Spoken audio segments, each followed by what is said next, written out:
আমাদের ভাই আবু সাইদের স্বপ্ন ছিল আপনার আমার মতোই। তিনি একজন আলেমে দ্বীন, এই মাদ্রাসার শিক্ষক, এই মসজিদের ইমাম। এখানে হয়তো তার অনেক ছাত্র আছেন, তার পিছনে নামাজ পড়া অনেক মুসল্লি আছে। মানুষ হিসেবে তিনি কেমন ছিলেন আমার চেয়ে আপনারা ভালো জানেন, কিন্তু আমি যতটুকু জানি তিনি ছিলেন একজন পরিচ্ছন্ন স্বভাবের মানুষ।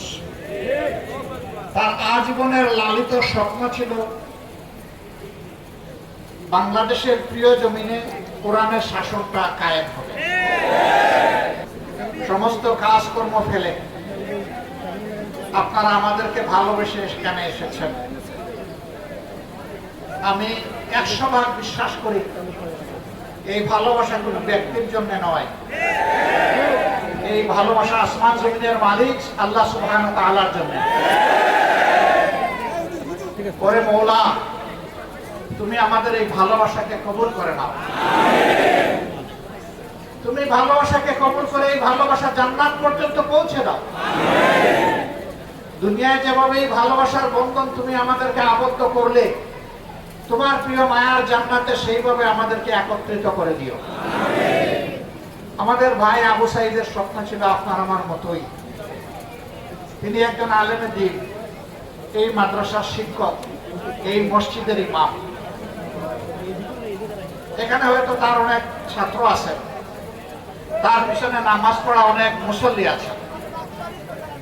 মানুষ হিসেবে তিনি কেমন ছিলেন আমার চেয়ে আপনারা ভালো জানেন, কিন্তু আমি যতটুকু জানি তিনি ছিলেন একজন পরিচ্ছন্ন স্বভাবের মানুষ। তার আজীবনের লালিত স্বপ্ন ছিল বাংলাদেশের প্রিয় জমিনে কোরআনের শাসনটা কায়েম হবে। এই শাসন কায়েমের একটি কর্মসূচি, এক ধাপ তিনি সবার মতো রওনা করেছিলেন।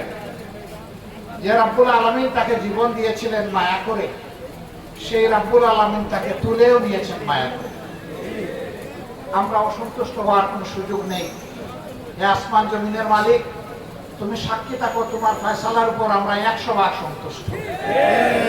শুধু আমাদের এটুকু আকুতি, প্রিয় সহকর্মী আমাদের ভাই মাওলানা আবু সাইদের উপর তুমি পুরোপুরি সন্তুষ্ট হয়ে যাও। তার কবরটাকে তুমি জান্নাতের টুকরায় পরিণত করো। এই কবরটার সাথে তোমার মায়ার জান্নাতের একটা জানালা খুলে দাও।